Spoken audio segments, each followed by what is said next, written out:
Hey everyone, it's Matt C. I'm joined with my co-host John Matos. How you doing, John? Good, good. How are you? Doing all right. And this is Strider Talk. I think we're up to I are think we in this the is eight. teen? Yeah, is it 8? And Almost this is eight Strider tips. Talk. Already sharing audio. Yeah, Strider number 8. Doing pretty good. Yeah. It's been an eventful week for both of us, I think. hmm Yeah. Yeah, I was excited to see that you got a bunch of people listening to Brian's project management talk. A little bit of Yeah. professionalism in publishing, self-publishing. So it's good to hear someone advocating for that and just general. It was nice to see people excited about self-publishing and talking about like this is if we just put the work in, this won't Mhm. be so much of a drag and so you Mhm. know driven by fatalism. And so Yeah. I feel like that's something I want to kind of build on Mhm. with Mhm. with this talk. Um, and I'm excited to hear what we have to say about it. Yeah, yeah. It's nice there's a lot of people, their eyes are on the prize of dollar figures on Mhm. campaigns because there's a lot of money that's come in. There's Mhm. like $1 million that came in Right, right. extra in 2018 and 2019.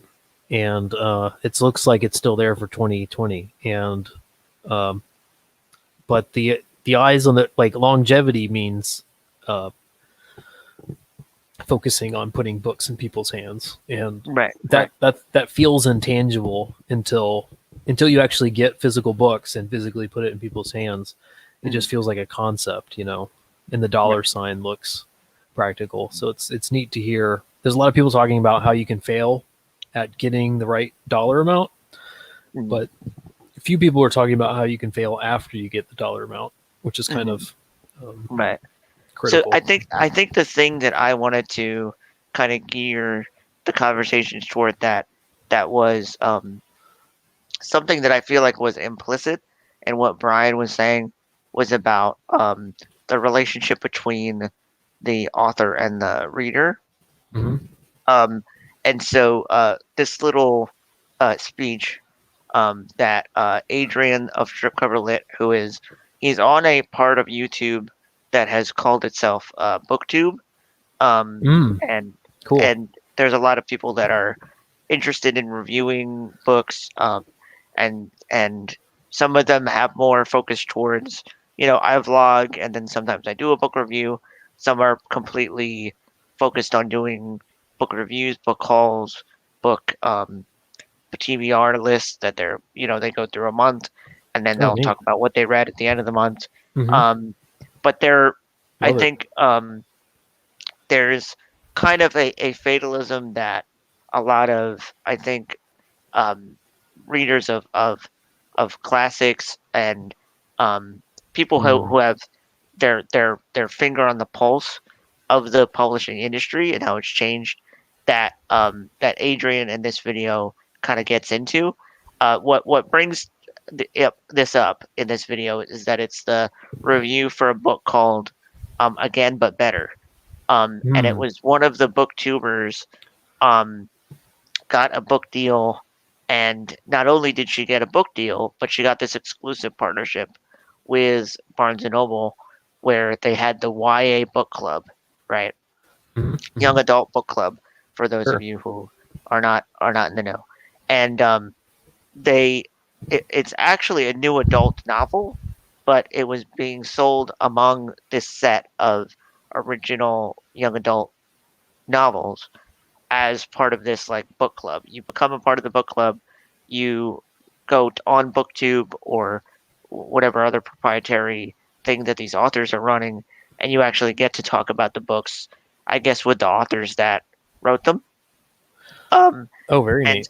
so this is Adrian's and Dalton as fans of classics, as people that are trying to talk about the quality of young adult, trying to talk about what their opinion is of this move by Barnes and Noble Yeah. and what their opinion is of it. So Okay. whenever you're ready, you can play, Yeah. and All right. I'll let you know when to cut off.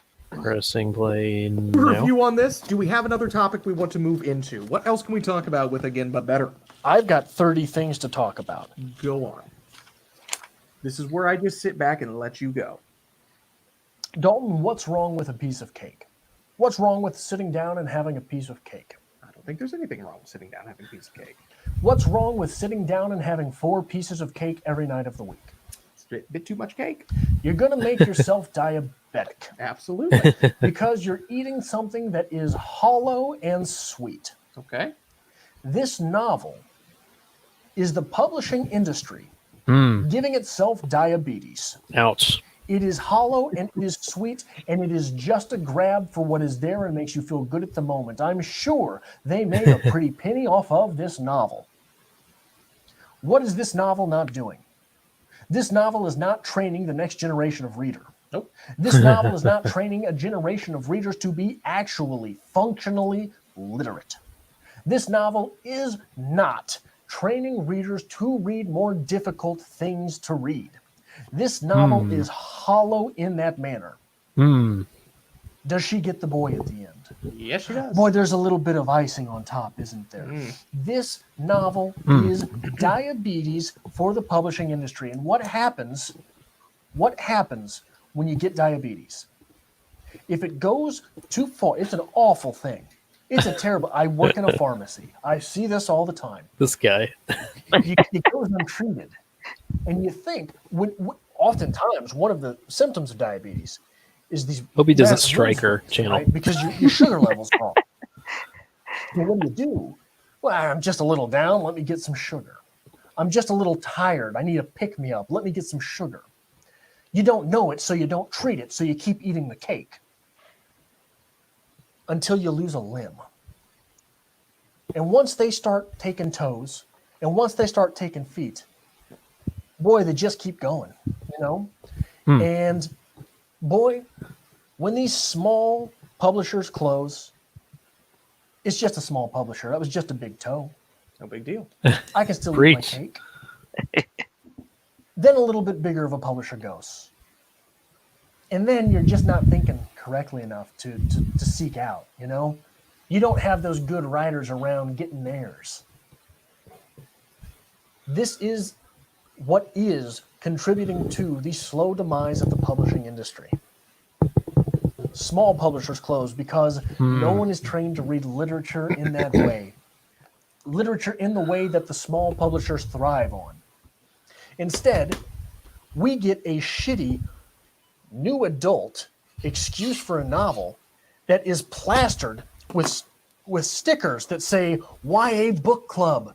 We're Barnes and Noble. You're giving us quite the topic. Well, guess what, Barnes and Noble? Borders is closed. Guess what, Barnes and Noble? What? The little bookstore on the corner is closed. Guess Oh. what, Barnes and Noble? I've been in your store and I've noticed a decrease in staffing. Those toes aren't there anymore. The entire publishing industry, not just publishers, marketers, retailers, agents, all of this is going away.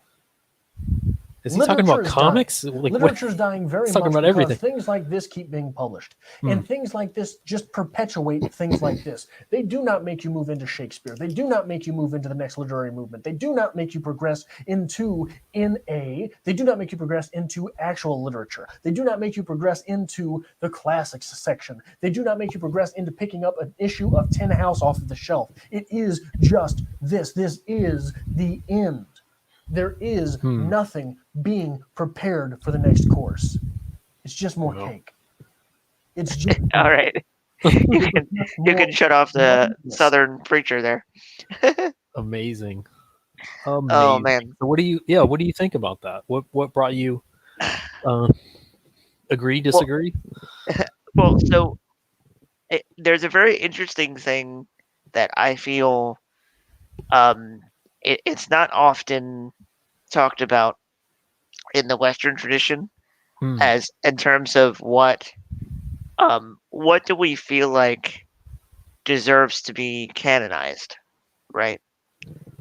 There's this feeling, I think, where because we see growth within the independent film markets Mm-hmm. because we feel that there is much access to, say, so, there's a lot of people talking about how because of the cost of going to college, why wouldn't you just have your kid watch YouTube videos all day? Mm-hmm. Like, they're getting knowledge, there's a lot of courses available out there. So it's my opinion that this isn't very specifically a publishing problem. This is a very human problem that I had mentioned a few weeks ago. There's a word that C.S. Lewis talks about called akrasia that Mm-hmm. goes back to the Greek philosophers. That's a way of talking about the lust of deceit, right? Mm-hmm. And Mm-hmm. Matt Chandler, who's a pastor, calls this the Western plausibility structure. Okay. You create a mechanism and you get what you want by cramming data into that mechanism, right?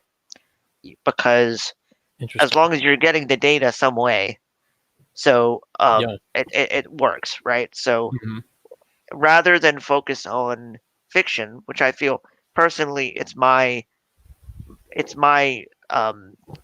personal tragedy, my cross to bear, that there's not there's not as much of a passion for new fiction, the best new fiction. There's all these kind of there's this Mm. diaspora of genres that like sci-fi, fantasy, mystery novels, and they're there, and they have kind of like this boutique feeling. Like you go into a Walmart, there's a book section, but it's not the way that it used to be when print was rare. And that's personally where a lot of my romanticism of fiction comes from. Like I long for that Mm. feeling of like there being, oh, did you read the new Hemingway, like at the water cooler, right? But that era is kind of gone. Well, what do Um, you think? It's difficult because I almost want to. I can hear people pushing back with this oh, guy. you can take the screen off. Yeah, I don't know. and well, I can hear people pushing back, and I can hear people saying, uh, all like the Western canon or whatever canon we have Mhm, uh, was oftentimes not popular in its own day. mhm, There's always a um, I don't know. There's always like a stratified reading list, I guess. mhm, The and people the masses, I guess, are enjoying uh, more. By the hallowed halls are considered more mundane entertainment, mhm, and usually, generations later, someone might dust off some of that stuff and say, "Well, this was mhm, popular, but it was also good," and we'll add it to the canon. But there's mhm, always these concurrent traditions of the folk narratives mhm, and the the instant classic narratives, I suppose, and the ways people are consuming it, because it's not just the types of writing; it's entertainment and media and consuming uh, fiction and narratives to begin with, I guess. And mhm, if the if there's certain cultures that just enjoy reading less, and there's probably even if it's equally available to them, and that's probably always been the case and always will be, and they're just going to be gravitating more towards Netflix or video games or YouTube. Like, it mhm. makes me wonder. I don't Yeah, know. I agree You know with what I you in, mean? in the sense that, like, has anything really changed? The people Yeah, that want story are getting story, right? yeah. What has And Barnes and Noble ever offered? But mostly uh, popular level pablum, right, like right. travel books and cooking books and So it's my opinion that the real problem is an overriding sense of like fatalism. Like Hmm. there's this idea that like because of technology, something Hmm. has irrevocably changed, and Yeah. there's nothing that we can do as small publishers, and there's nothing we can do as authors trying to put our fiction out there that can change things. I Yeah. think I think a brilliant way to. Sorry, Oh, sure.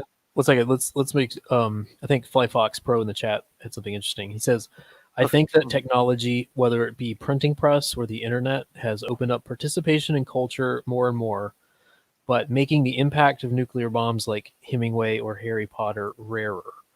With wider selection Oh, well comes put. more Well put. trash, and the ability to find diamonds is harder." Yeah, so it's like it's the decentralization of the market because of the internet for the most part, which is what the printing press was a nuclear bomb in a way, and that Right. decentralized information and Mhm.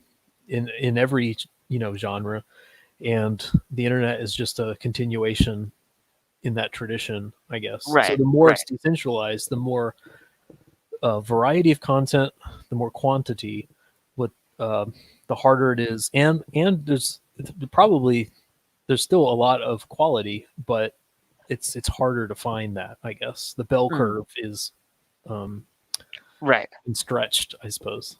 Yeah, So and I so pointed so out to that make it a case for kind of something I've been burned by, and I feel like is part of the ethos of the channel, Hmm. that like that we not be intimidated by gatekeepers because Hmm. we feel like there's some kind of artificial um threshold for like Sure. this is real wisdom, and you can't like that data that's behind some kind of arbitrary wall, and you'll never get to it, right?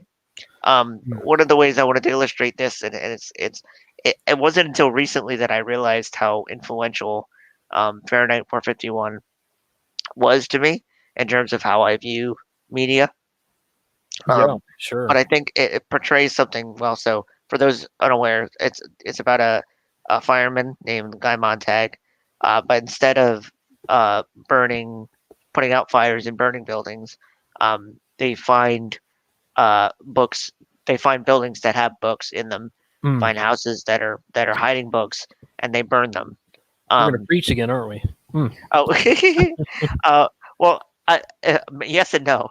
Um, so, what I think is interesting about Fahrenheit 451 is that he has the freedom to curate his own entertainment, right? It's not like the government saying no more books, and like Ray Bradbury several times says like the people chose to have this world where the dangerous people with the books, they got their houses burned down, right? Hmm. Hmm. And Hmm. so his wife tries to commit suicide, Hmm. but they don't discuss her depression at all. Hmm. Their houses are lined with televisions, and she has this script where she like is one of the family members, and she gets to participate, kind of like him predicting that like reality TV would be a thing, where you kind Yeah, of I like love that. pretend this. Yeah, there's this like um this what do they call that one? Like you're pretending you're living vicariously through like Well, someone else. and it was like a participatory type show too, which was kind of Mhm. like social media in a way, pseudo Oh, right, social right, media, where it was like, "Well, what do you think, Jane?" And then all the characters would turn to her, and then she'd right, have right. the time to record her thoughts, I guess. Yeah. And then like he hears jets like screaming through the air, but he has no idea like what other country they're fighting. Um, Hmm. but it's not. He meets this neighborhood girl, and like her family reads, but also they like participate in thought together. Hmm. Um, and so I feel like if you were to do a reading of Fahrenheit 451 that's a little less alarmist, you could say like, well, it's not that he's just saying everyone who reads it becomes like a saint or something, right? They transcend or something. Yeah. What he's really saying is that when you participate in thought and you Hmm. take the time to be an active reader, an active thinker, Certainly. um, that's really what he's getting at, and it culminates towards the end when um, Guy finds this group of readers that are burning books themselves. They'll take a book, and when they finish reading it, when they finish memorizing it, actually, they burn it, and they Hmm. say, like, for example, Guy reads Ecclesiastes, and when he finished memorizing it, he becomes Ecclesiastes.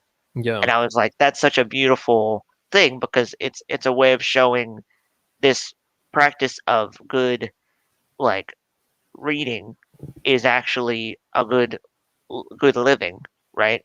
Um, and so what that helped me to think about is that part of it is a cautionary tale, but it's also anti-fatalist because it's saying, listen, you can carry on this, and it's Hmm. not just a um, this isn't just a trendy thing. Like there's something deeper about life that reading does for you as an individual, and Hmm. it's not focusing on the blame, which a lot of new wave sci-fi and fantasy was like, you know, because of the computer, life as we know Yeah. it is over, or because of technology, life as we know it is over. It was a It was blame game. Yeah. yeah, the I think Bradbury was very good at showing like what a folk sensibility of fiction, of writing and reading, like what kind of candle that, well, how difficult that would be of a torch to actually put out, and Yeah. how people passing that torch to each other um is actually something that's very difficult to stop, even when it's not the popular thing. um Yeah. and That's and and, really and good.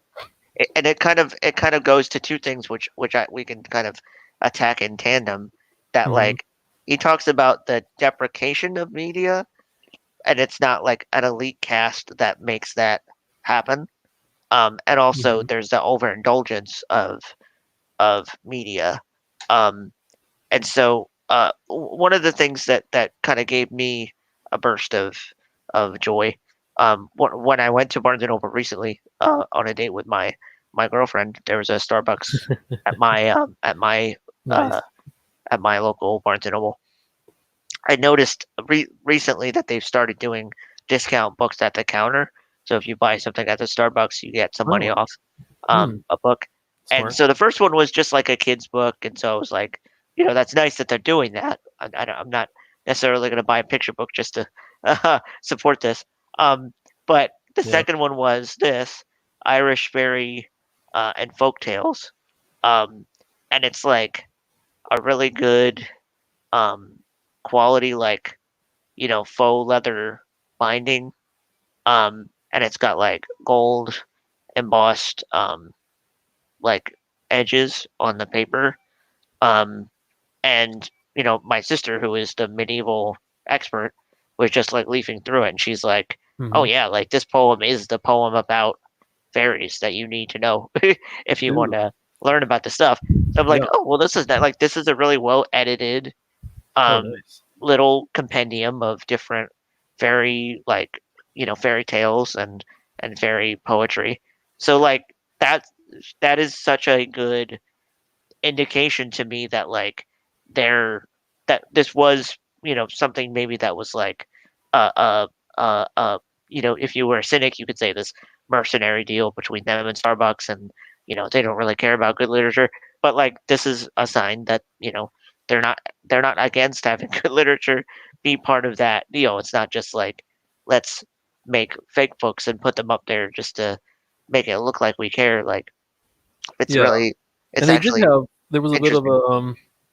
There was that controversy like a month ago where they were putting out public domain classics Mhm. and putting. I guess I don't know. There was confusion about they were like race switching the monster Frankenstein and stuff like this. Oh, yeah, I've heard. So I go to a reading at the if you're local to Philly, there's a reading, the a lovely night for an open mic, Yeah. and uh there the Brittany, one of the co-hosts, was saying that she works at Hachette Books, Mhm.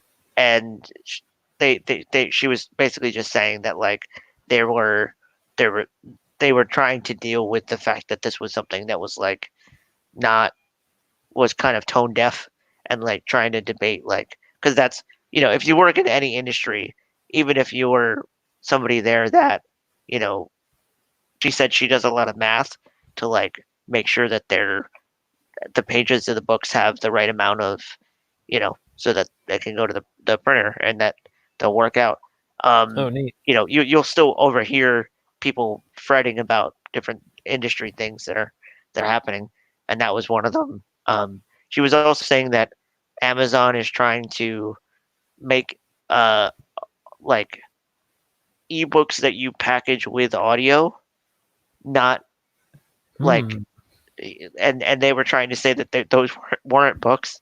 And so it was just kind of weird thing. It's like, no, if it's words and those words are the words that are the book, then that's a book. And to Yeah. try to say otherwise is kind of like a weird thing to try to sneak by. Um, but I think that's the biggest thing is that we're kind of going through like an uncanny valley thing right now Yeah. about like the written word, where it's more like psychologically traumatic for us that the things that are books are changing very rapidly.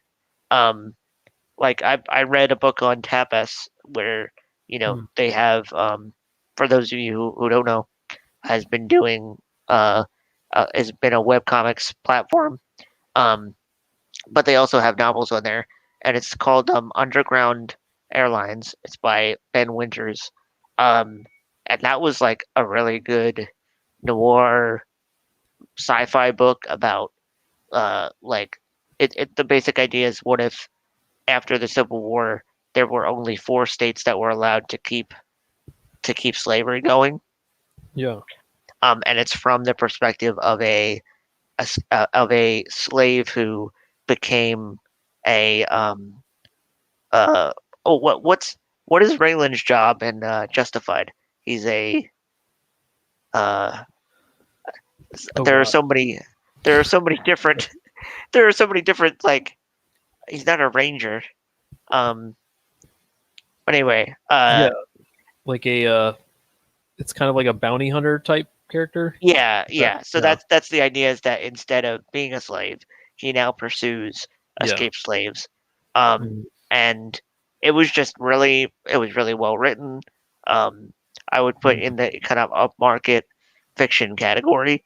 Um, but I would have never, like, based on how Tapas markets itself, I would never have assumed that like one of my favorite books in the last few years would have come from a publisher that also does web comics, because in my mind they're not really in the same category. It's not really like, excuse me, like a class thing. Like, I don't think that you're weird if you read Marshall. There we go. Thank you, Flyfox. Um, Oh, there we go. Thanks, buddy. um, yeah, I also trying not to use just random like boony terms, and uh, show myself someone that's uh, uh, a northeasterner that doesn't know what any of that is called. But anyway, so uh, yeah, I would not have, like, have you run into that where like there's something that you're reading on a platform and you Hmm. don't know, you get this like almost like angry or like bitter feeling where you're like, why doesn't anyone know that this exists and that this is on this platform? Oh yeah. Yeah. Well, that's again. That's I mean, isn't this what the again but better review is about? I guess. I mean, but he's saying too many people know about something they shouldn't know about.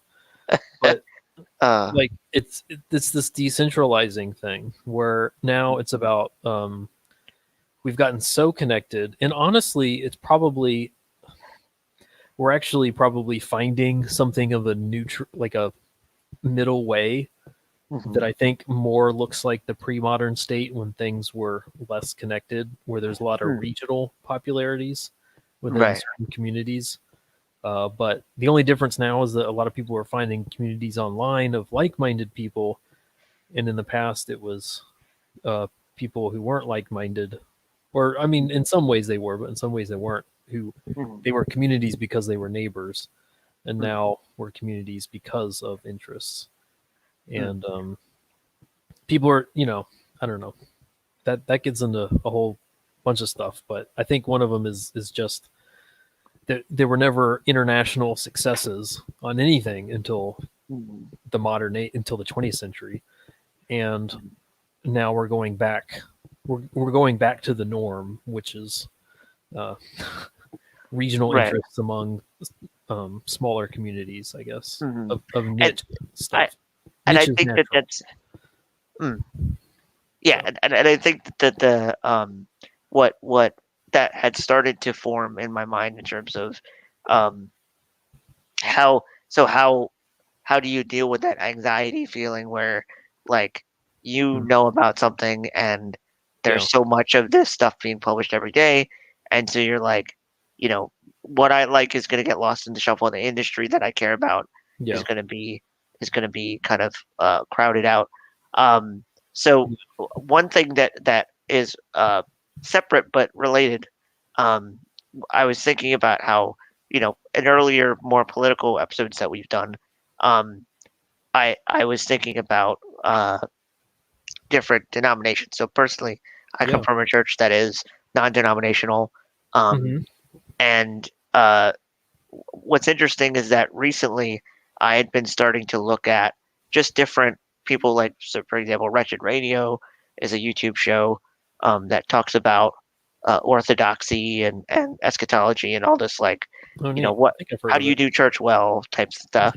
Yeah. And a lot of that was kind of new to me. I guess Hmm. in the last year, I'd been branching off from John Piper, who is somebody that has that our video uses a lot in their resources, um, Hmm. and just looking into different um, types of churches and types of theologies and all this stuff.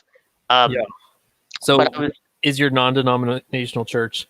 So usually non-denominational means Baptist, but it sounds like you guys are maybe more leaning towards more Reformed Baptist. Would that? Yeah. yes, so that's what I Also, was gonna say. Flyfox Mhm. Pro in the chat. Just to sorry, I keep interrupting, but No, no, go ahead. he he has a connection with Apologia. Have you ever come across Oh Apologia? yes, yes, they actually came up on my recommendations Oh, cool. Yeah, it sounds recently. like So, you're in those circles. So, well, I think that's an interesting way to say that, because that, like, or you're what, aware, you're noticing and experiencing them. How well, about that? yeah, I think what where the rubber really meets the road is there there are churches that would contextualize showing um a video from another denomination as like a challenge, I guess.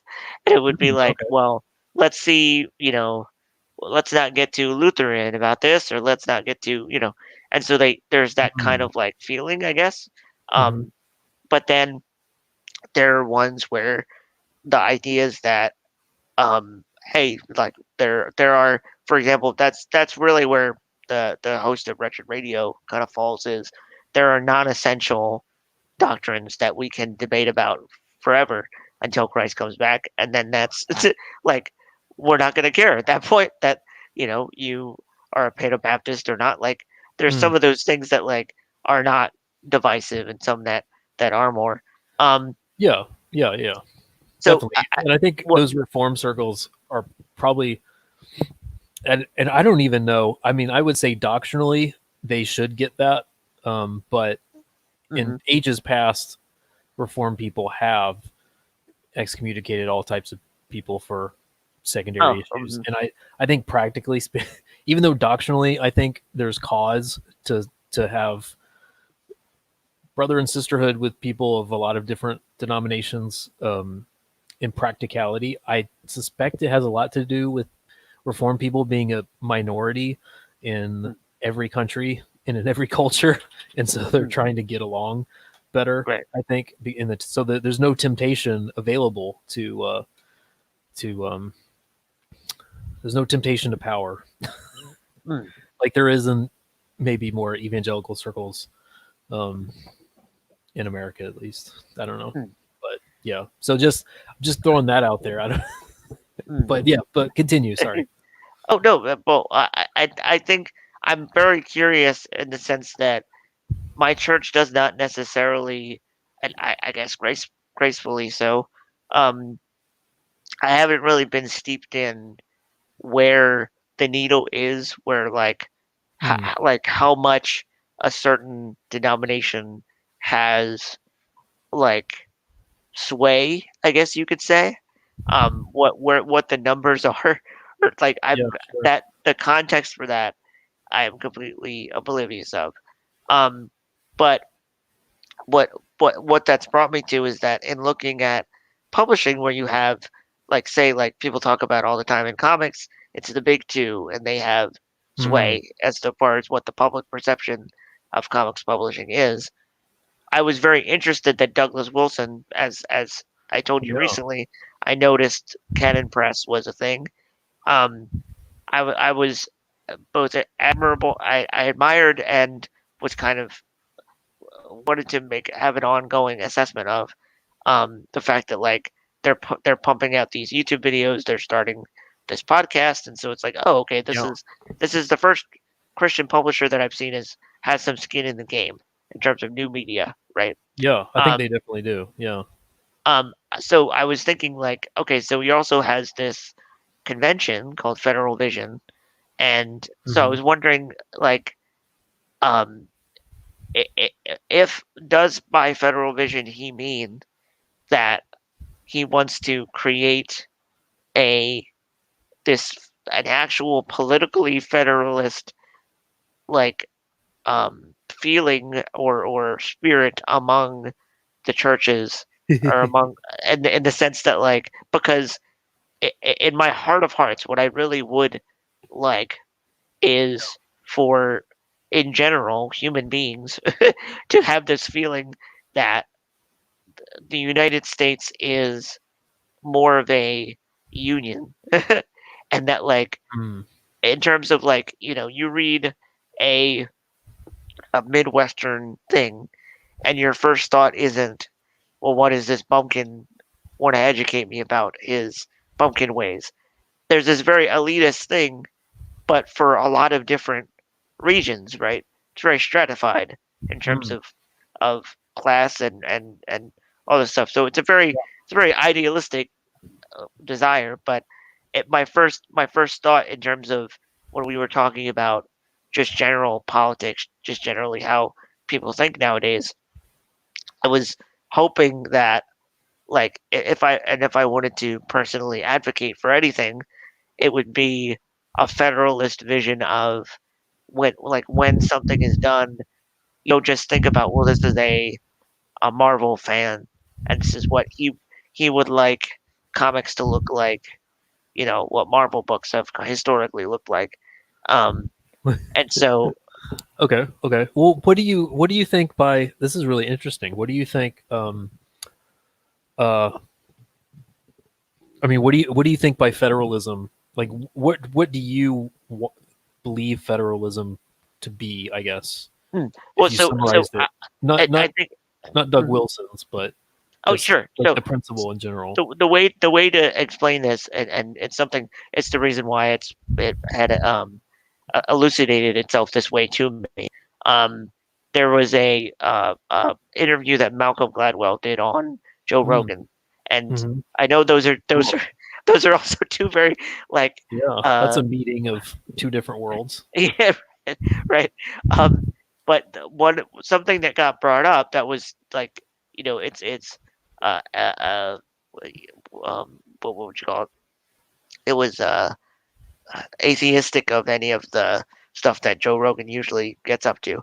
Um, it was the discussion about Law and Order. I don't know how it got brought up, but Mm, Gladwell was saying like, oh, I was watching that and I realized, we always talk about westerns, but I think of Law and Order as a northern, and so you have a lot of procedurals that are, the justice will be done until it's not done, and then, this this is really like, crime fiction and stuff like this. All but all these ones that are focused on like the justice system and them having the answers, that those are northerns. Then you have easterns where it's someone, think of like Serpico and The Departed, and there are all these things where there's someone within the justice system that is trying to fix the corruption within the justice system. And then you have southerns where there's this white knight person who gets corrupted by the system. Oh, And interesting. it's a very populist type of story where Yeah. somebody has all of the answers, and then they're the ones who are destroyed from within, from their own things. Like think Julius Caesar, that's the epitome of that. And then everybody knows what a western is, but part of me has always been thinking, I really love Breaking Bad, I really love Better Call Saul, and those are pretty much just new versions of westerns. Oh, It's yeah, like certainly. this is the Wild West, and the lawman who is at its center, as corrupt as he may be, is trying to become the law. Um, and so part of me is thinking that there's so much of this. Part of the reason why publishing in general might be, it might stratify more than it coalesces, is the fact that we have these things where, like, if I try to pitch to a northern publisher, and I'm pitching this thing where it's about internal corruption, maybe only a southern publisher would accept that thing. Yeah, yeah. So Oh, maybe one second. A couple people in the chat are saying Federal Vision is not that at all, and I'm trying to calm them down. There is a distinction. He's uh, like a lot of people were 15 years ago, 20 years ago. He's attracted to the word, which already exists in the dictionary and has different meanings politically, and he's being drawn in for that reason alone. right. He doesn't. I mean, Douglas Wilson himself has come out that way by saying, like, federal. This is what federalism means. So I'm sorry that it's causing so Yeah. much controversy, but like, Yeah. I know it's the connotations of it are Be different. gracious with my friend. I couldn't summarize, having watched it in and out for 8 or 9 years. I couldn't summarize it in a sentence or two. So it's and But yeah, I'm Presbyterian. I should be able to. Yeah, I also don't want to artificially use something just to stir the pot and make it seem like the the Douglas, like, it is my mea culpa to say, like, Douglas Wilson does not have the answer to all of our publishing problems or something. So Yeah. let's wash that off of the chalkboard. No. But anyway, it is interesting. If I can take this federal idea, if I can feign, I mean, I'm kind of ignorant because I can't explain it well, but let's say I know nothing about, like, I'm just going to use the dictionary's definition of federal. That kind of fits this regional powers balanced localism approach that I guess that I trying to circle around earlier, where things are getting decentralized and there are units and pockets of overlapping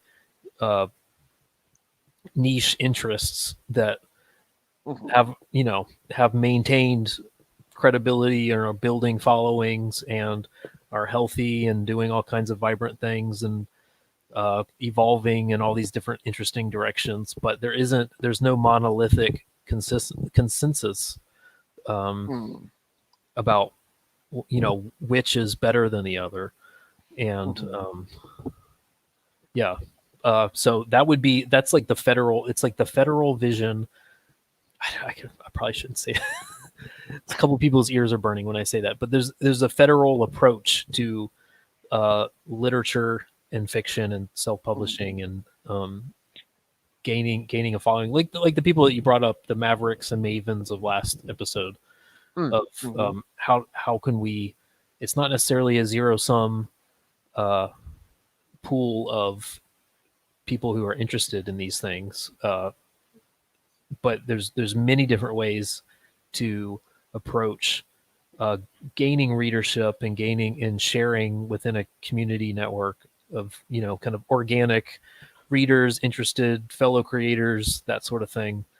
Mhm. And it's the gatekeeping system has kind of crumbled somewhat. And I guess that's what it probably attracts you to federal as a term, and it attracts me to federal as a term. So is that a nice Oh yeah, yeah. summary, kind of what you're going And I think something that what might behoove us in a future episode, at? Yeah. it's, as I said, like, part of what saddens me is that there are, like, being a fan of, say, like, Frank Peretti. If I wanted to get a Frank Peretti book, usually I'd have to go like an hour outside of town to a more rural area to get a one of my favorite authors. So in the best of worlds, everyone's favorite author would be in a bookstore down the street, right? It's just not Yeah. usually the world that we live in. Um, Yeah. but the I think maybe in a separate episode we could talk about living in the West and how some of these theological terms get secularized. And, like, for example, you hear people in the corporate world talk about vision all the time, and it's not usually a very, you know, metaphysical term. Um, and so when I first discovered it, I assumed it was in that vein. Like, oh, he's just talking about how corporately the church has stratified. Let's get this, more this diaspora to kind of uh, for, form something more singular. Um, Mm. but you know, I later, discovered, oh no, this is actual brass tacks theological debate happening, and Yeah. this is the state in which that debate is in, and so Yeah. as historically has been since the 95 theses were posted, debate is actually where the good stuff happens because you get more of a consensus, more of that compromise. But it was not Yeah. corporate in the secular sense as what I'm referring to with publishing. Interestingly, it's funny you're looking in these circles because it's not so much the federal part, but it's the Presbyterian part that's actually closer to what you were anticipating with the Oh, mhm. presbyteros elder situation where there's elected officials within the church, elected among the people, and the pastor being one of them. And so there's like third party. It's very early church and it's very Scottish. And so there's people you can address. There's people who are elected to arbitrate grievances and do church discipline, as well as to protect orthodoxy within the local church. But then um, there's regional presbyteries that handle larger issues, and then up from there there's annual conferences where it can be appealed up towards, if that sort of makes sense. So it's kind of like a court system, Mm-hmm. and that's all from elected people on up. It's not appointed people, as in someone above them picked them and placed them in that position. It's elected from the bottom up. So there's it's a balance of powers. That's federal in the political sense. Right. The church governance thing is how, and to be fair, there's a lot of Reformed Baptist types who do an elder type format, so it's not unique to Presbyterianism, but that's one of the distinctives of Doug Wilson's and the larger Presbyterian kind of Yeah, thing. I'm glad we're making this distinction, but also talking about this because Yeah. introducing people to this, because I think, like, personally, like, going in as a kid just looking for a good book to read, Yeah. finding out that in my Providence bookstore 30 minutes outside of where I live, has mostly Bibles, mostly theology textbooks, Yeah. a segment devoted to DVDs and music, and then maybe 5 aisles of fiction. Yeah. That was my Yeah. awakening in terms of how specifically, in a very tangible sense, Christians have, with their dollars, Mm. supported the thing that I personally like. And Mm. so Mhm. I Mhm. think that as we go Sure. on, it'll be interesting to talk about now as an adult, where I see, I kind of like God a little bit more than myself as I've matured. Like, I can see why you would want to focus on theology and making sure that that is something that we as Christians support a very healthy, robust conversation in. But then Mm. also, as a Christian author, what I would like to see happen, so that this, as a something that we make real for the readers that may or may not want to purchase it, how that kind of builds, because I want to talk about the marketplace and in real terms, and not weigh it down by specifically theological terms, as Yeah. That's my more yeah. uh you know as my more aspie brain wants to do. Yeah. Just Yeah. categorize everything in the same category. No. Yeah. um Yeah. Yeah. I have I some yeah. books to look at when you're Yeah. done. Please. Don't want to. No. No. No. Let's do it. Okay. Because I have da, da, oh yeah, let me switch over before I switch. Ba, ba, ba, ba. Okay, so yeah, so I just wanted to look up what books were coming out in March, just to kind of let people see a bit of what I personally would like to see, things that both interest me, maybe in a morbid sense, and things that I personally would like to Oh, add to very my nice. to be read. I'm Um, excited. Did you um, wait? Did you share it already? yeah, I put it up in the Are you sure? in the, I in the think it's little just docket. a repeat of. I think it's the StreamYard tab Oh, currently. okay, so wait, let me see here. All right, I Yeah, took it I just off. want to make sure. Yeah, excited to be seeing what you're reading. Cool. Uh, Swords of Silence. yeah, so I saw that this was coming out. It's oh, I have your elevator pitch, buddy. I Yeah. recently thought about this. It, so you've been using Sword and Sandal, which is great because that contextualizes your stuff. But you should be saying sword and sandal and sorcery, because that's all the things. It's in one sentence that you can give to people.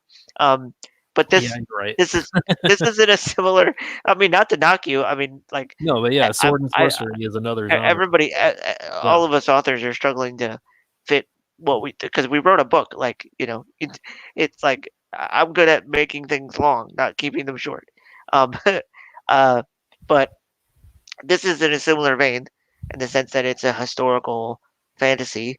And anyone that knows of uh, the classic Silence, can tell, based off Swords of Silence, the type of Mm. thing it's getting into, religious persecution. Um, and so it seems Mhm. like a very interesting um, tack to take, and I'm interested to Yeah. see, um, what this author. I haven't heard of Sean Curry before, so it just seemed like an interesting one to keep. And as all of us who do work consistently know, sometimes you add something to your to be read pile, and it just gets kind of lost in the shuffle. But Oh this yeah. was probably the most interesting thing that I saw that's coming out, that um that if I were to have the time, I'd want to be able to read. Um, Now, this was something that we had talked about before, because I, and I do eventually want to do this episode on something, whether it's unboxing story or this show. Yeah. But our Angels in the Art Field episode, um, where we talk about like how fantasy has dealt with the spiritual realism of angels, because it is a race within this world. Now, this author Sarah J. Maas Really neat. is totally like one of the top YA fantasy authors. Um, but if I'm not mistaken, this is her first uh, fantasy for adults, um, called House of Earth and Blood in the new Crescent City series. Um, and yeah, it looks like a fantasy kind of murder mystery. Um, and with fairies and angels and all different types of races. Oh, that sounds Very nice. kind of like um, urban fantasy, I guess is what they call it when you're making something uh, that's not high fantasy. It's not Lord of the Rings. It's Yeah. very much tethered to the real world. So it's another one that I'm definitely interested in, considering how beloved she is in the. She's the author of A Court of Mist and Fury. If there are some of you out there that are trying to grasp what That her sounds other nice. work is. Yeah. Yeah. And then the last one here is just a YA romance version of Anna Karenina. um, Oh yeah. so, Anna so K. Oh gosh. yeah. Um, now, my mom absolutely loves Russian literature. She Oh yeah. read Anna Karenina, and I believe she also read War and Peace. My grandmother actually also read War and Peace. It took her, I don't know, like 6 months, um, Yeah. but she got it done. Um, and I have yet to read Dostoevsky, but everything I hear about his fiction is amazing. And so this just seemed like an interesting, like, it this seems uh you know a typical, I guess, of what I've seen being done, where we're starting to get Hmm. different authors appealing to the classics and trying to in a very like 80s That and could be. 90s way, looking into like, oh, this is like the esoteric has some kind of like evocative feeling, like this is real fiction, Yeah. man. Like Some kind of like beat. Yeah. yeah, and I like it's it. kind of dressing it in, as you can see from the cover, the kind of fashion of the beat movement. Yeah. So um Oh, I love it. I can dig that. It's one of my favorite novels of all time. And oh really? yeah, Anna Oh, Karenina. I don't know about Anna K, but I like the idea of Anna K. I can dig that. That's I'm sure it's not. Is it? We're not talking about like just the young adult version or something. We're talking about someone well, who actually, takes this is a good test to see yeah, whether Amazon is actually putting this in the young adult. yeah. Yeah, Is it so the teen and young adult classic literature. okay? I don't know how that instantly becomes a classic, but nevertheless, Yeah. romantic comedy and coming of age. Okay, so it is actually in the young adult section as far as how Amazon is curating it. So I wonder Um, the writing style if it probably has a less broad of a vocabulary, things of hmm. that sort. But um, I suppose, yeah, I don't know. I mean, there's something to be said for. I mean, people keep doing this. There's Mhm. Kickstarters right now where people are taking public domain works Oh, and okay. doing current things based off old Marvel characters from the golden age that Marvel abandoned and now you can Oh, do something with or something. that's interesting. Yeah, so it's kind of the equivalent. Um, Mhm. but yeah, I think I'm all right with this. I'm okay with it. I know it seems it I would mean, be that's why I put it on there because I'm on the yeah, teetering on the fence about it. yeah, yeah. It depends on how vulgar you get with the work, I guess. But in the old sense of vulgar, but it's yeah, I don't know. Yeah, it's a complex story, so if you treat it with any amount of respect, you're going to tell a complex story in your new version. So probably be healthy. That's cool. Well, I show you what I've been looking at right now. Oh, cool. My buddy Simon Amadeus Polario. He's a Brit, somewhere in England, and I've followed him for a while. He kind of got me into the Kickstarter plus Patreon model back in the day when this was people maybe 5 or 6 years ago. People were still trying to figure out how to do that. He was doing the Old Testament, pretty epic stuff. He was doing Yeah, I like saw your review on your channel about oh yeah, when you had ordered yeah, some of it, and the pages look gorgeous.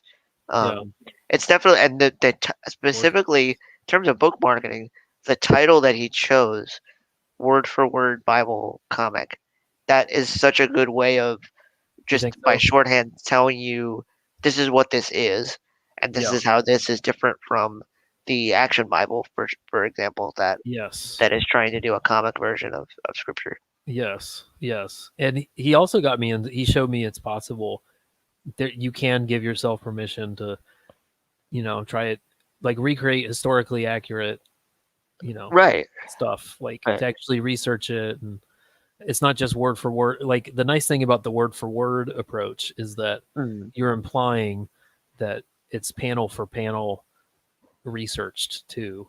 mm, You're trying to be uh-huh. accurate as to the highest degree possible, Right. which I think is pretty interesting. And he's got the NIV this time around.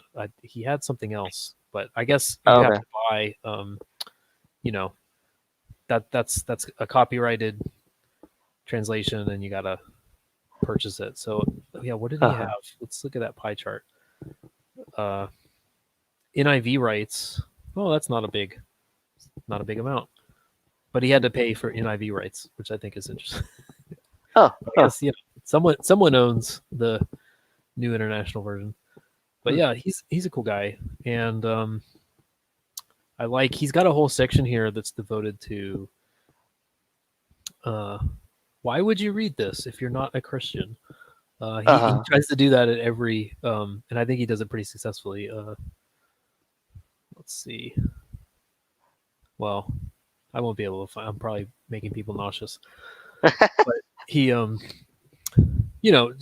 he clarifies, like, obviously, you don't have to be a Christian to think this is interesting, and Mhm. because I'm trying to make things historically accurate, so you can learn about culture at the time, and you Mhm. learn about the period while you read it, and it's influential. Like, you come from a culture that is descended in some way from other cultures that were impacted by this, and Mhm. it's you can find out why it's interesting and engaging. So he approaches, like, he has like a secular ans- answer to secular question. I guess I don't know.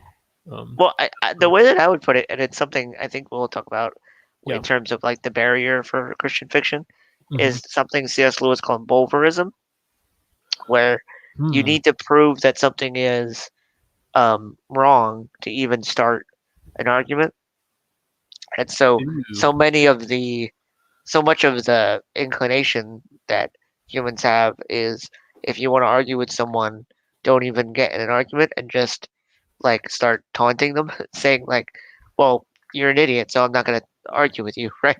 So what's Mhm. interesting is like you're saying creating some kind of copywriting to give like a mea culpa to non-Christian readers.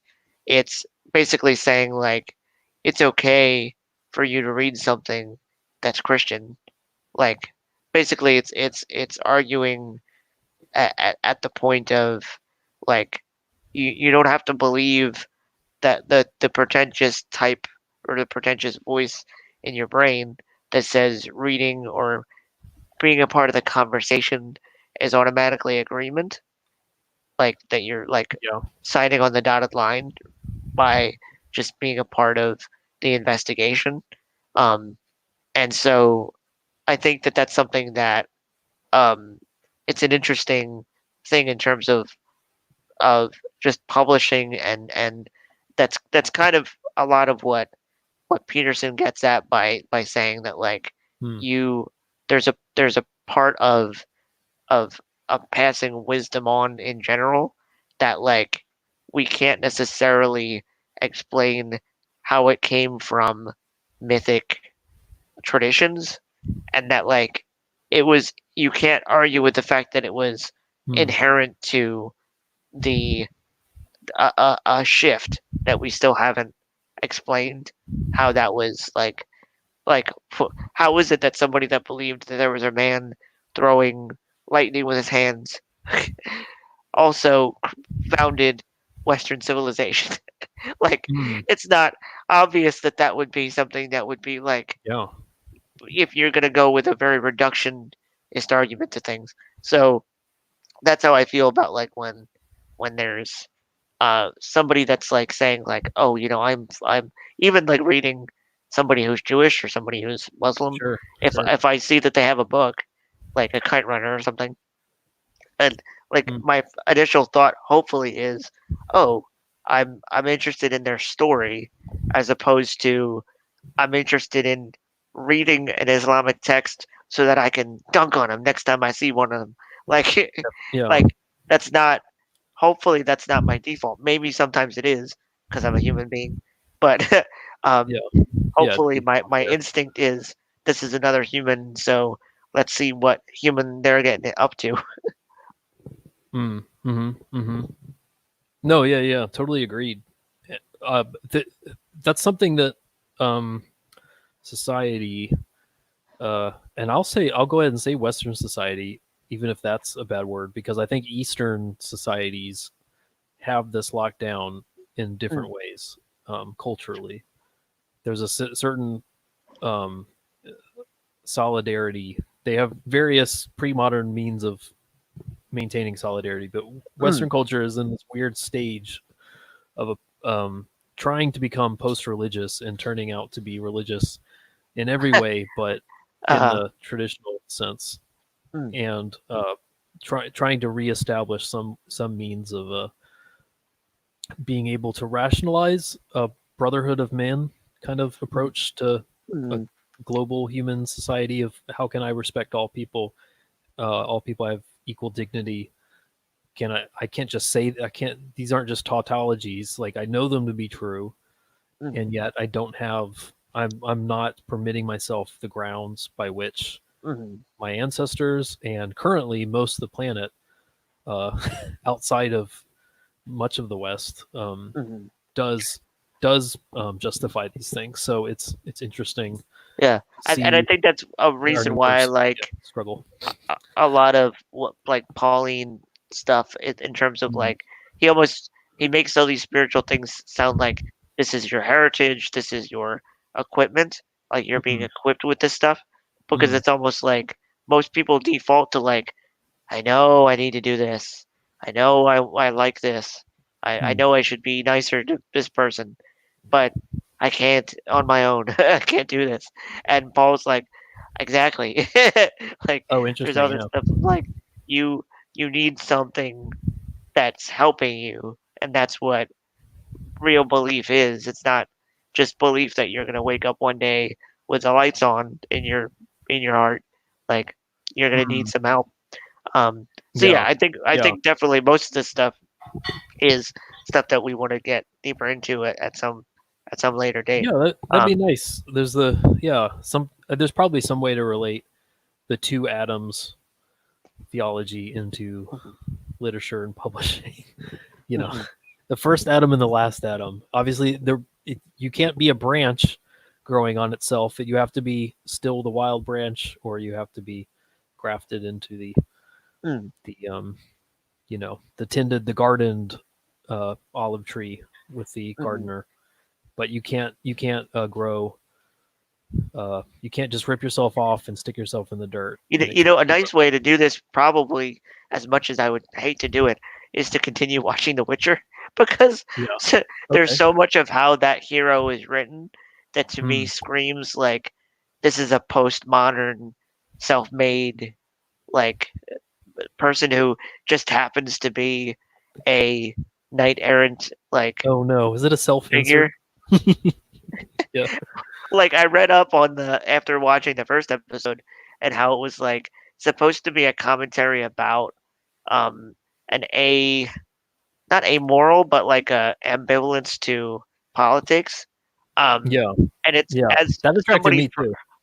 somebody like going from like you were saying, like what C.S. Lewis does, and trying to wrestle mythology into a more Christocentric model, like seeing somebody who's like happens to be part of a prophecy just automatically puts me off because it's like, then Mm. what it doesn't make sense that you're putting this person into a structure that you're saying you're ambivalent about. If you were really ambivalent about it, you wouldn't have made a show about it.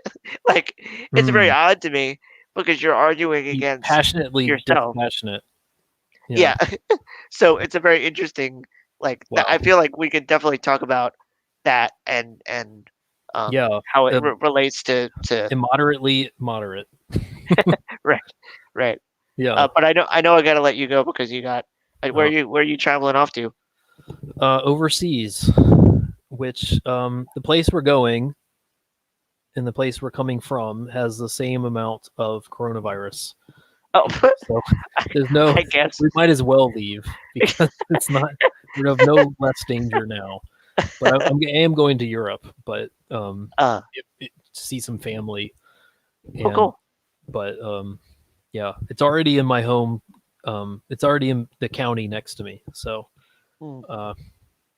yeah, so long as I bring some antiviral spray, I'm not Well, too concerned. as I led on before about being part of the northeastern, um, everything's fine, and like the government will take care of us type of atmosphere. Like I work in a nonprofit healthcare place. Yeah. We help uh, immigrants get certified to work in the United States, and so a lot of it is just kind of like people privately hand wringing, but then saying like everything will be fine and making kind of like morbid jokes about coronavirus just to like kind of Yeah. make ourselves feel better. Yeah. We always need, there's always a time for gallows humor, I think, in a way. Yeah, Helps with that solidarity thing. If you don't have right, gallows humor, you don't have cultural cohesion. right, Because you need people to be able to wink and nod at each other sometimes. right. It's, yeah, you're probably seeing more of that than I am. I'm in similar medical field day job, but not as directly as you are. But yeah, it is interesting. I feel like it was a similar experience in 2008 when I'd walk into my Wachovia bank and be like, "Hey, everything okay with my checking?" And everyone's like, "Oh yeah, everything's fine here now. We're all good. How are you?" And then suddenly it was a Wells Fargo. I don't think it's going to be that bad, but I do have alarmist colleagues who are saying, "Well, I guess we'll see you in 14 days after you get back because you're going to be quarantined." Yeah, I don't know. We'll see. Yeah, Well, we'll Godspeed. be all right. Yeah. To be apart from the body is to be in the bosom of the Lord. So that's the worst that could happen. Right. Yeah. Well, cool. Well, this has been a really fun. Just another. I don't know. I keep thinking that you found the ceiling and then you keep elevating it. So thanks for Oh, making this really informative. well, and I appreciate considering I'm an outsider to specifically what's been happening with comics publishing, that you indulge some of my rants about Oh no, the book publishing and things like that. And I'm specifically, thankful there's people who come in and also want to hear it, which I think is there are people get used to their niche communities, and it's nice, it's healthy. There was a time, we grew up in a time when you had to engage in multiple communities at once, and it was healthy. So I'm right. trying to do it more, and obviously there's things we can learn from each other, and I'm who knows, we may cross over at some point, we may work together, so we might as well keep learning about these things. Yeah, but thanks, and thanks to everyone in the chat. We had a couple of people, I think we have 2 people still checking this out, so appreciate you. give Yes. us a like and subscribe on. We're doing this every Monday on Talk Strider, and or Talk Strider's the Twitter. Strider Talk is the YouTube. And yeah, eventually we're going to build up and do interviews and things of that sort with people much greater than us. But until that comes, this is kind of the basic format is us hanging out and talking about Right. publishing in literature. Yeah, and I think hopefully sometime soon we can start experimenting with different formats, different things that we want to try out. Sure. It's very difficult considering you and I are both very dedicated to trying to get like our main things done. I'm the author of Cain and Abel, a self-published um, book on that's available now on Amazon. I'm working on Childish Things. Is the sequel. It's kind of a uh, anthology would be the closest comics related term. Um, Someone that reviewed Cain and Abel called it a companion series because Cain and Abel obviously inspired by the, the biblical narrative. Um, but Childish Things is loosely based on Daniel and the Lion's Den, um, and they're all based on one of the seven deadly sins. Um, and I'm coming to terms with the fact that it's a mystery series, um, in the sense that it's not a traditional whodunit. Aha, yes. So, Cain and Abel right now is available for free on Kindle, and then it's also free on Audible for those Very just nice. signing up. It's well rated too, so it's already been Oh, reviewed. That's nice. yeah, yeah. I had done previous marketing to different people on BookTube, and I was like absolutely floored to get some good feedback from them. Excellent. And so yeah, so that's what I'm working on currently. And And you have something on Webtoons too, right? oh yeah, so I think what I'm gonna transition that to is that I think I'm gonna start releasing different short stories. Initially, I was trying to make White Devil its own specific Yeah. like universe. Um, but right now, I feel like there's a lot of things that I'm writing in the like genre with political overtones like thing. Um, and I guess politics is what America has conditioned me to call it. Just different like big ideas, basically, that are infused into a horror lens, and I'm Yeah. gonna call that White Devil.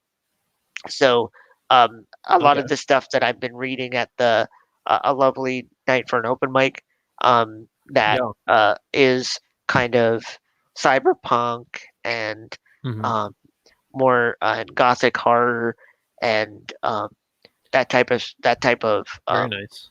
I think I recently found out it's called dread punk when you're just writing things that are kind of bleak, in within sci-fi fantasy. Okay. Yeah. Uh, so I I'm dig gonna it. be I think I'm gonna be releasing that maybe on Wattpad, but I'll keep everybody up to date on that, Okay. so you can give a little taste of what my style is like. Um, so yeah, so that's what I'm working on, but we are very interested in working together at some point, and I'm hoping Kyrie does everything that you wanted to do and more, so that people um uh, uh, uh you know keep track of you and what you're doing because it's some real dope stuff, and Oh, I thank think you. oh yeah, the Yeah. floor is yours to keep No, the momentum going. we're doing good still.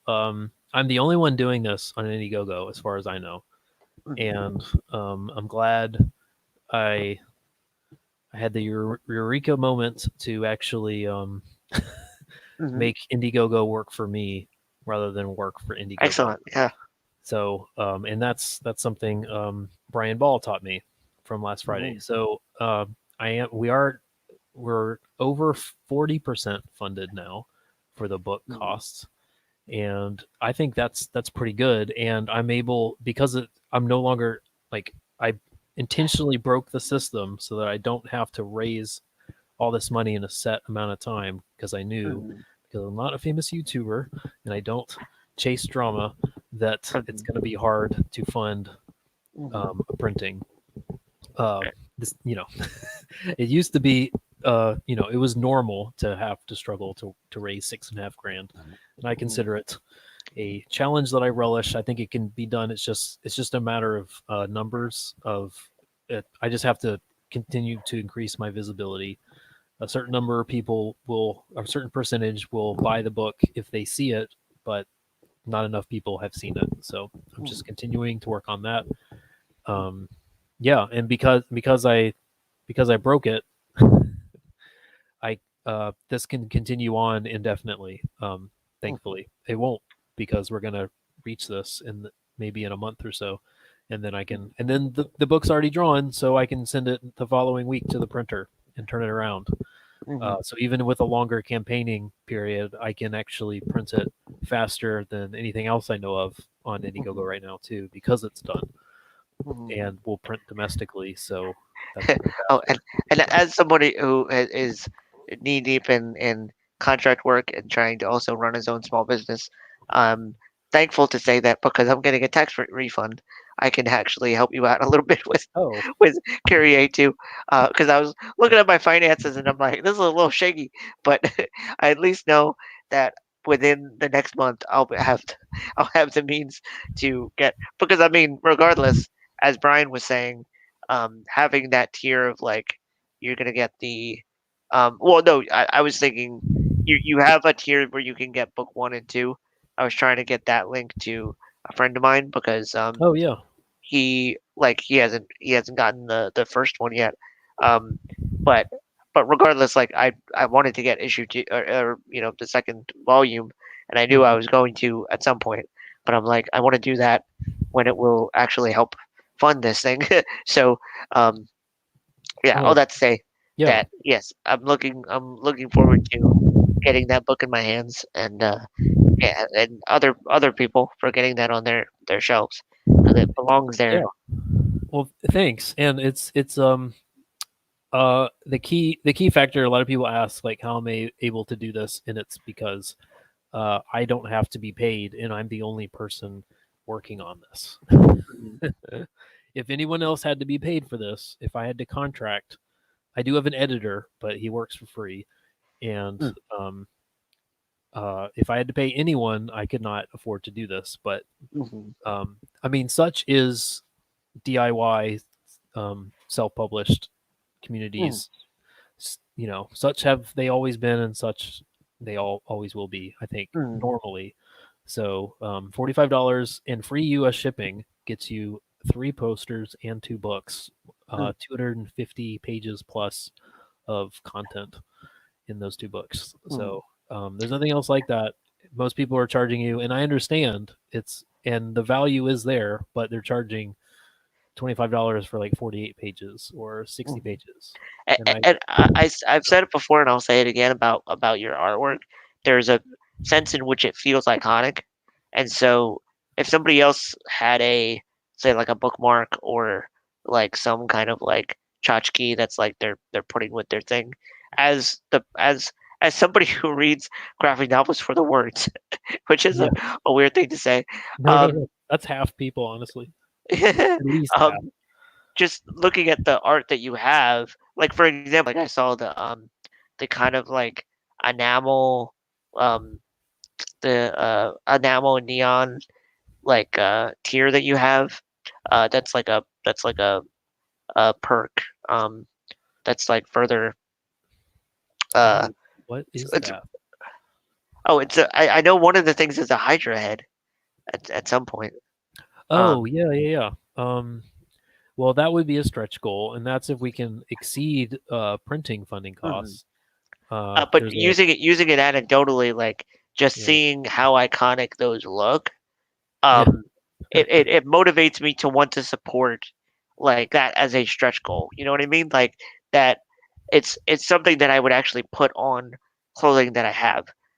It doesn't look like anything that I can think of, and so I think that's part of what some artists struggle to do, is make mm, something that isn't just like aping the style of an artist that they're excited about, it's not like something that you would just buy this thing and then to have it because that's what comic art looks like. Like I would want to get to the stretch goal so that I could like rep this history fantasy craziness that you have going on.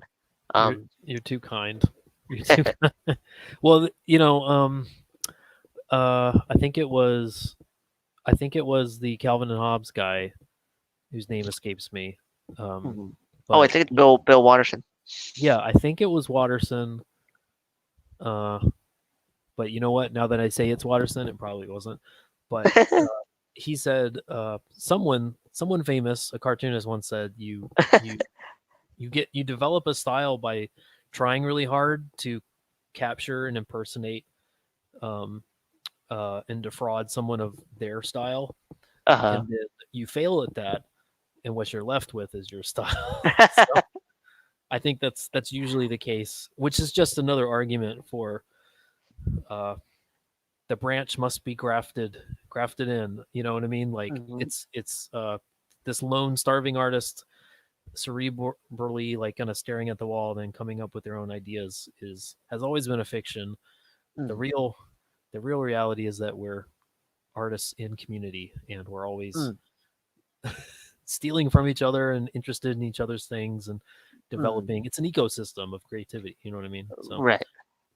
That's so I've definitely, everything you see is just stolen, but I suppose I stole it in a way that other people haven't seen before. So that's and I think that's something that Melissa and I are going to get into because we've stumbled upon the fact that me and her all write outlaws, and it's a very interesting thing that like when as a creative people, like that's kind of what you feel like, is that I'm always like comedians often talk about, like I keep looking for jokes throughout the day, and then it's like everything is trying to find a joke. So like fiction writers, I think are similar, that we're like, you see something abnormal and you're like, oh, I need to write about this. So yeah, but yeah, thanks again everyone for joining us. Appreciate it. And continue to support this and streams like this with DIY publishing and creativity in mind. Yeah, I think it's been really good, and hopefully those of y'all who check this out will give us a like and subscribe, and expect if you hit the bell for notifications, you'll get this on a weekly basis, because we're doing it every Monday. Next Monday I will be out of country, but the following Monday we'll be doing this again. So unless John takes it and does it solo, we'll be seeing you in 2 weeks. Yeah, I'll keep you posted to let you all know if there is something that strikes me as something that I want to rant, like just have the whole floor for. But I don't necessarily foresee that as something that would be beneficial for others. I think it'd be best if I had someone to bounce ideas off of.